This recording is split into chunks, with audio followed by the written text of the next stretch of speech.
तर चला मंडळी, आता वांग्याला औषध फवारायचं जाऊ राहिलो आता मी. चला. नमस्कार मंडळी, तर पुन्हा एकदा आपण ब्लॉगची सुरुवात शेतातूनच करणार आहे.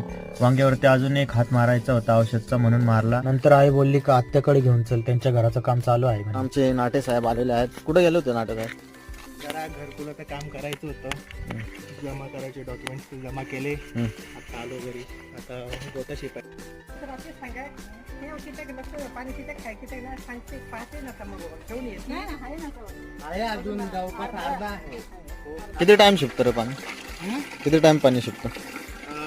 सकाळी, दुपारी, संध्याकाळी आणि रात्री एकदा. लवकर शिकतो. आमच्या धीरज साहेबांचा जोता शिकून झाला, मग आम्ही त्याला स्पेशल गिप्पी बनवायला लावली. तो गिप्पीला मॅगीच म्हणत असतो. किती काय सांगत आलं तरी तो गिप्पीला मॅगीच म्हणत असतो. मॅगी यो मॅगी नाही गिप्पी दे. हा गिप्पी मॅगी. गिप्पी मॅगी नाही गिप्पी दे.